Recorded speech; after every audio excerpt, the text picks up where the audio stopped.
Bonjour, aujourd'hui on va voir le cycle de l'azote. Alors on va passer par toutes les étapes qui forment le cycle comme on l'a vu avec le cycle de carbone. La première image que vous voyez ici c'est pour respecter les droits d'auteur. Donc ce document est tiré du ministère de la Communauté française de Belgique fait par les auteurs que vous voyez sur l'image. Donc pour commencer le cycle de l'azote, on va voir. Alors, pour commencer le cycle de l'azote, voyons la composition de l'air atmosphérique.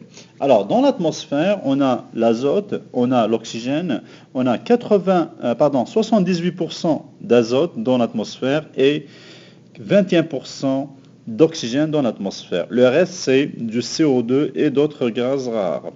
Donc, si je regarde bien l'image, on voit ici tout simplement une usine. On voit ici un animal, dans ce cas-là c'est une vache, des plantes et bien sûr de l'eau. Alors si je regarde bien, ces deux plantes sont un peu différentes. Alors dans leurs racines, on voit des boules jaunes dont on va parler tout à l'heure.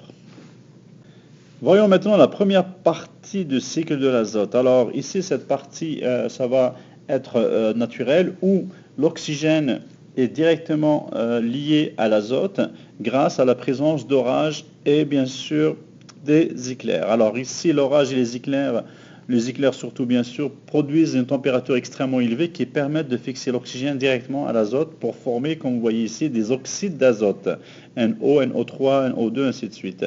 En présence des pluies qui surviennent, les pluies qui sont formées bien sûr d'eau, qui est H2O, vont se combiner aux oxydes d'azote pour former des nitrates d'hydrogène.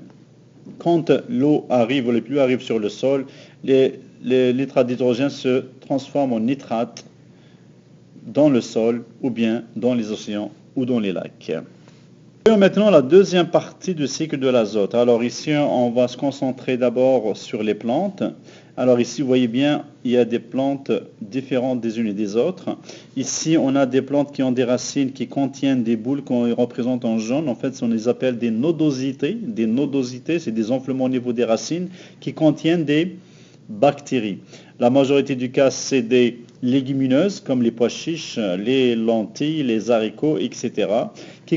Ces nodosités contiennent des bactéries qui vont fixer directement l'azote atmosphérique, alors que ces plantes, nous, n'en contiennent pas, donc elles ne sont pas capables de fixer l'azote atmosphérique directement. C'est pour ça qu'on n'a pas une flèche ici. Alors ici, vous avez la fixation de l'azote par les bactéries symbiotiques qui vivent ensemble en harmonie, des nodosités, des racines, des légumineuses, par les cyanobactéries et par des bactéries libres. Donc vous avez des bactéries à l'intérieur. Maintenant, une fois que l'azote est fixé par ces cyanobactéries, cet azote est libéré par des bactéries symbiotiques aussi, et des cyanobactéries qui vont libérer cet azote sous forme d'ammonium, NH4+. Ensuite, le NH4+, va être transformé en NO2-, qui sont les nitrites, grâce aux bactéries nitrifiantes. Nitrifiantes. Donc les bactéries nitrifiantes transforment l'ammonium, qui vient des nodosités des légumineuses, en nitrite. Ensuite, les nitrites ne sont pas absorbés directement par les plantes, il faut qu'elles soient transformées en nitrates, NO3-. Mais ça prend des bactéries donc, qui sont aussi nitrifiantes, comme ici, qui permettent de transformer les nitrites en nitrates. Alors, la plante maintenant est capable d'absorber ces nitrates pour produire les protéines, les tissus de la plante, parce qu'elles contiennent de l'azote. Donc, ces plantes vont commencer à croître. Donc, les nitrates, vous voyez, qui viennent de partout, sont utilisés par les plantes, les autres plantes qui ne contiennent pas des nodosités, pour produire leur tissu et croître. Donc, à partir de là, on a les nitrates vont être consommés après par les animaux, que vous allez voir après le cycle qui va continuer dans la prochaine partie. Alors pour finir le cycle de l'azote, on a dit tout à l'heure, alors si je résume ce que je viens de dire, c'est que les nodosités fixent l'azote atmosphérique directement. Là, les nodosités contiennent des bactéries qui vont libérer l'azote sous forme d'ammonium. L'ammonium va être transformé en nitrite, ensuite en nitrate grâce aux bactéries nitrifiantes.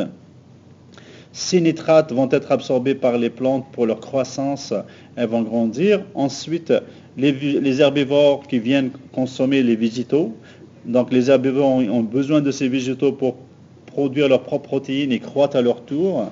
Mais là, au même moment, vous avez des déchets qui sont produits par les animaux et vous avez aussi les animaux qui vont mourir un jour, ils vont être décomposés et ils vont être tout simplement retournés vers le sol, donc là, sous forme d'ammonium ou de nitrite. Donc ici, vous avez synthèse de protéines des animaux, décomposeurs bactéries de la putréfaction des champignons qui vont décomposer les organismes vivants. Vous avez aussi les rejets des excréments qui sont riches en azote qui vont retourner dans le sol.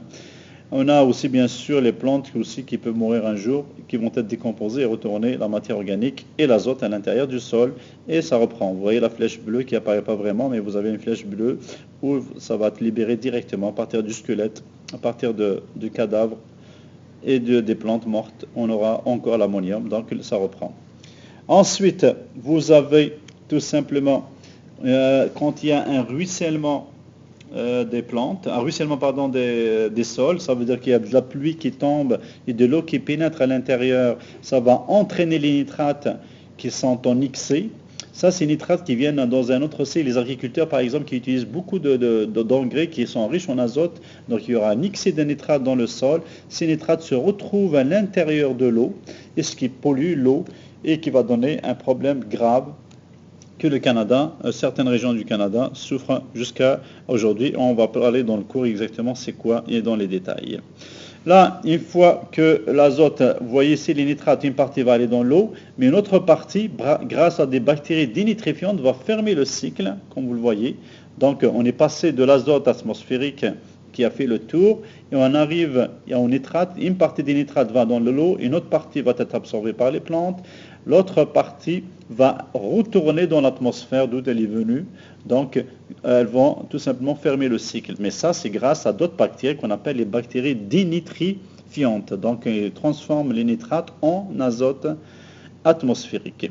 Et le cycle est terminé. Voilà donc le cycle en général, le cycle de l'azote. On va voir quelques détails en plus en classe.